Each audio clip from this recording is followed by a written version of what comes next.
If you're over 60 and planning to fly in 2026, TSA and European border rules can now get you denied boarding, even if your ticket, meds, and passport all look perfect. Airlines will gladly take your money, then stop you at the gate over one tiny detail hidden in the fine print. In this video, I'm going to show you the real ID and passport traps older travelers are falling into right now, so you don't lose thousands of dollars in one awkward conversation at the airport. Listen, TSA and border agencies just rolled out new ID and passport rules that are going to blindside a huge chunk of Thanksgiving travelers. And if you're in your 60s, 70s, or beyond, and planning to fly in 2026, what I'm about to share could be the difference between walking onto your dream vacation and getting turned away right at the gate. You arrive at the airport thinking you've done everything right. You showed up 2 hours early. Your medications are in the original bottles. You even brought a note from your doctor. But buried in the fine print starting January 1st, 2026, there are 8 major passport and ID rules in the US and in Europe that quietly punish anyone who hasn't kept up with every new update. I went through more than 200 complaints from older travelers and spoke with 3 retired TSA supervisors, and the same 8 traps kept coming up again and again. By the end of this video, you'll know exactly what to fix at home, so no one at TSA, the gate, or European Border Control can send you back. Rule number 3 is the one that gets more older travelers pulled aside than all the others put together, and most people don't even realize it's a rule. All right, let's start with number 8. Rule number 8, the fake passport expiration date. Here's what most travel agents never say out loud. The expiration date printed in your passport is not the real deadline for international travel. Say you book a trip to Thailand. Your passport expires March 15th. Your flight is January 10th. You look at it and think, more than 2 months left? I'm fine. At check-in, the agent stops you. Thailand requires your passport to be valid at least 6 months from your entry date. You explain you'll be back in 2 weeks. They don't care. Result, $2,400 in non-refundable tickets gone in one conversation. A lot of travelers in their 60s and 70s get caught by this. Dozens of countries now use some version of the 6-month rule. Much of Asia, parts of Africa, a few Caribbean islands. It's easy to miss if you're not glued to travel news. And renewing a passport isn't always a quick errand anymore. Getting to the office, standing in line, dealing with delays. It all takes more out of you than it did at 30. What to do? Check your passport right now. Add 6 months to your entry date and your return date. If it expires anywhere in that window, renew it. In the US, you can start at travel.state.gov. Processing takes about 6 to 8 weeks, sometimes longer in busy seasons, so don't wait until December for a January trip. Rule of thumb, your passport should be valid for 6 months after you get home, not just while you're traveling. The magic question when booking international trips: does this destination require 6 months of passport validity? Pro tip, take a photo of your passport's expiration date and set a phone reminder 10 months before it expires. That gives you a calm 2-month buffer to renew without panic. Rule number 7, the invisible damaged passport. And passport expiry is still the easy problem compared to what happens when your passport looks brand new and the system decides it's damaged.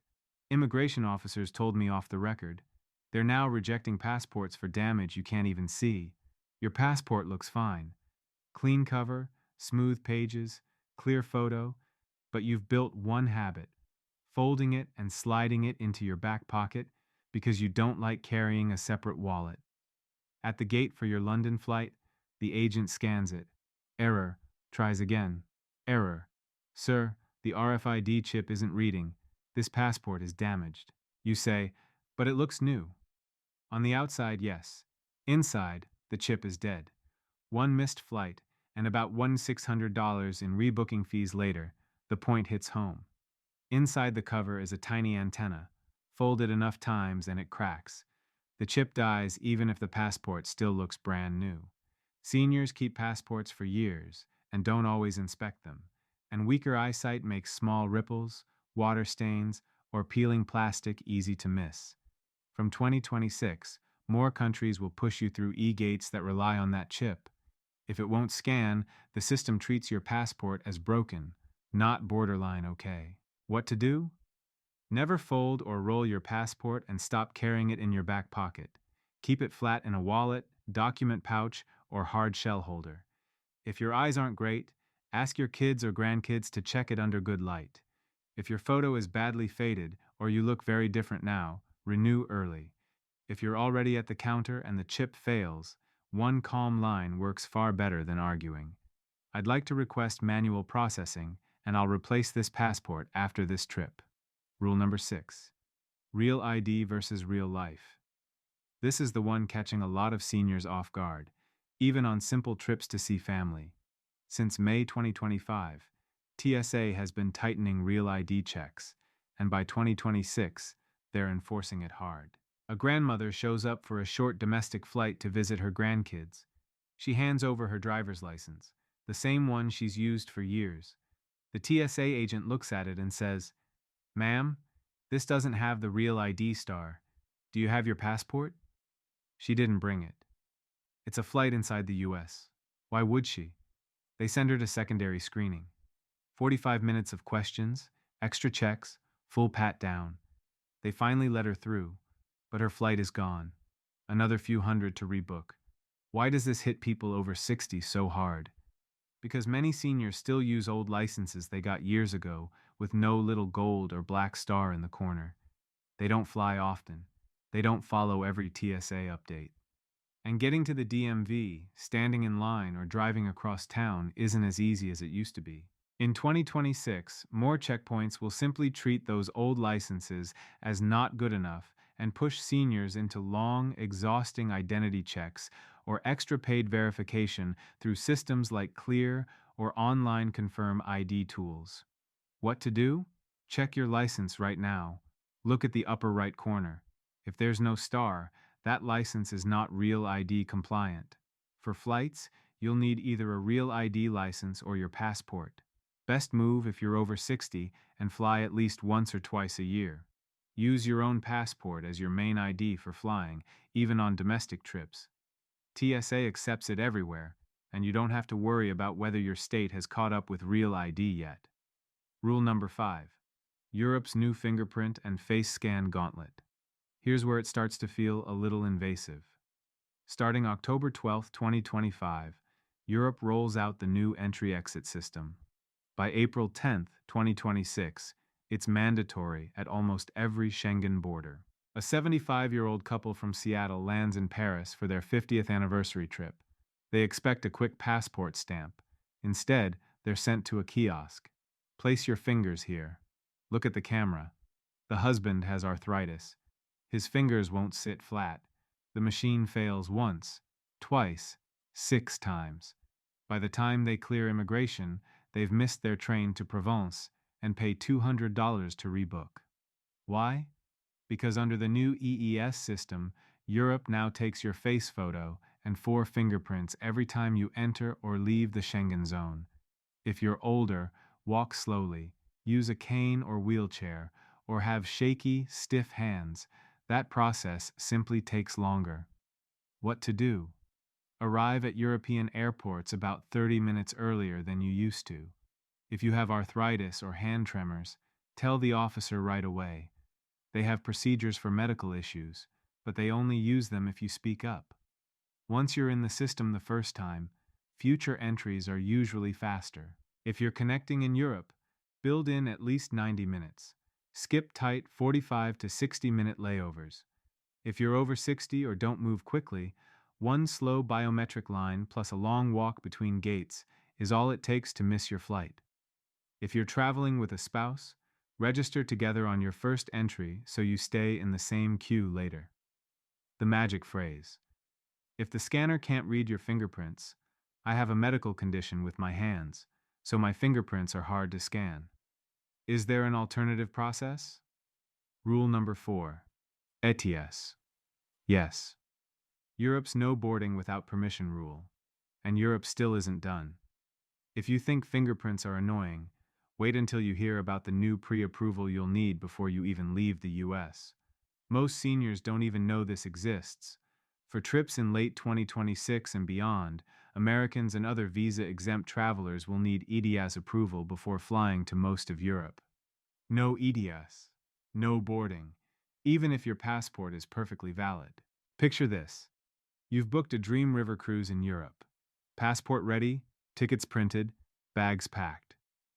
At check-in, the agent asks, "Do you have your ETS authorization?" You've never heard of it. They can't check you in. You jump on airport Wi-Fi, rush through an online form, pay the fee, and hope it's approved in time.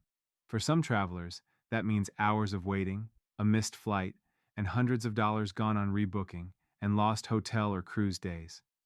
Why this is risky for seniors? EDS is Europe's version of an online pre-screen, like the US ESTA. Most approvals are quick, but some can take up to 96 hours. If you're over 60, standing at the airport under that kind of stress is the last thing your body needs. And if your kids booked the trip, it's easy for everyone to assume passport is enough and forget ETS completely. What to do? Apply for ETS at least 1 week before your flight. Earlier, if you like to move slowly, use the official EU website and let someone you trust help. If online forms aren't your thing, it's valid for 3 years or until your passport expires, whichever comes first. If you get a new passport, you need a new ETS.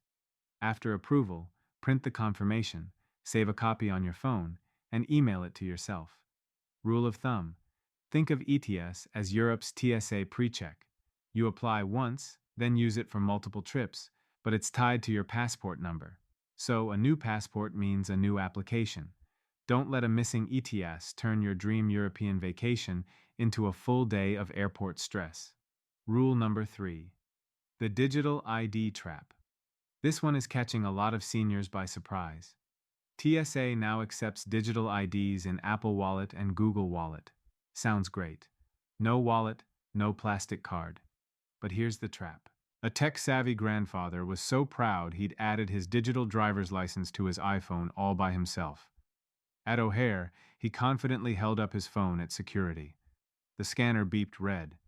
The agent said, "Sir, we don't accept digital IDs at this checkpoint. Do you have your physical license?" He didn't. His state had advertised the digital ID as TSA approved. So, he left the real card at home. After 30 minutes of questions and a supervisor call, they finally cleared him, but his boarding window was gone and the flight was already closed. Seniors get burned by this because they trust that TSA approved label and don't always see the fine print that it's only valid at select airports and lanes.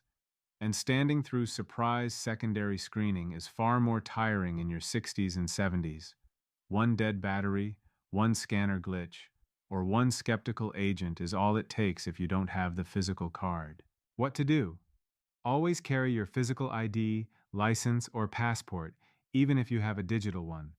Treat digital ID as backup, not replacement. If your state offers it, go ahead and add it to Apple Wallet or Google Wallet, but still bring your wallet. Keep your phone charged and your screen brightness up before you reach TSA. The magic move. If your digital ID fails, immediately say, "I have my physical ID as backup," and hand it over. Insider move. Take a clear photo of the front of your physical ID and store it in a password-protected note or secure app. It's not an official ID, but if you ever lose your wallet or passport, that image can speed up verification. Rule number 2. Medically necessary liquids that still get thrown away. This is the one TSA doesn't shout about, but it hits seniors the hardest. On paper, liquid medications over 3.4 ounces are allowed through security if they're medically necessary, and if you declare them. In real life, very different story. Say you pack an 8 Oz liquid fiber supplement in your carry-on. At screening, an agent pulls your bag aside. "Ma'am, this exceeds the liquid limit." You explain, "I take this every day. It's my medication." They ask, "Do you have documentation?" You had no idea you needed any. They confiscate the bottle. $28 gone. and the next 3 days of your cruise are spent constipated, exhausted, and miserable instead of enjoying yourself. Here's what's really going on. TSA has a medical exemption for liquid medications, medical solutions, and some liquid supplements over 3.4 ounces. But that exemption only really works if you declare them up front and let them test them. If you leave it buried in your bag, the scanner flags it. An officer pulls it out, sees a mystery bottle over the limit with no declaration and no paperwork, and the easiest move is to throw it away. What to do? Separate all liquid medications over 3.4 Oz before security. Put them in a small zip bag or pouch. As you approach the X-ray belt, say clearly, "I have medically necessary liquids to declare." They'll usually place the bag in a bin, maybe run a quick test, and you're done in about 30 seconds. Bring proof when you can, a prescription label with your name, a doctor's note, the original bottle showing your name and dosing. It's not always required, but if you meet a strict officer, that label is your shield, especially if you're older and truly cannot go a few days without that medication. Rule of thumb, if it's a liquid over 3.4 ounces, and you need it for medical reasons, prescription, supplement, or even over-the-counter stuff you rely on daily, declare it. The magic phrase, if an agent starts to push back, these are medically necessary liquids exempt under TSA guidelines. Pro tip, print the TSA page on medical liquids from tsa.gov. Fold it and keep it in your medication bag. Seniors who do this say the conversation instantly gets smoother when they can point to the rule in writing. Rule number 1, the blank passport pages rule, the silent trip killer. This is the silent trip killer, and it hits seniors the hardest. You can have years left before your passport expires and still be denied boarding at the gate. All it takes is not having enough empty space inside that little blue book. Many countries quietly require 1 to 4 completely blank pages, often 2 side by side for visas and entry-exit stamps. If you don't have the right kind of blank pages, the airline can refuse to board you, even if your passport looks perfect and doesn't expire for years. That's how people lose thousands of dollars in non-refundable tickets in a single conversation. Seniors are at higher risk because you tend to keep the same passport for many years, collecting stamps and visas without really counting pages. Weaker eyesight and memory make it easy to miscount or miss half-used pages. And with US passports, you can't add pages anymore. If the book is full, you must renew, meaning more paperwork, more waiting, more logistics. What to do? Open your passport and check it today. Count how many pages are totally blank. No stamps, no scribbles, nothing. Look carefully to see if you have at least 2 blank pages in a row. If you're under 4 blank pages total, start planning a renewal, especially if you've got a longer trip with multiple stops. One big itinerary can eat those last pages fast. Don't forget the grandkids' passports if they're coming with you. Child passports only last 5 years and fill up quickly, so they're more likely to be expired or out of space sooner than you think. Smart habit. When you get a new passport, take a photo of the first page and the last page and save it on your phone. After each big trip, flip through and see how many fresh pages you've used.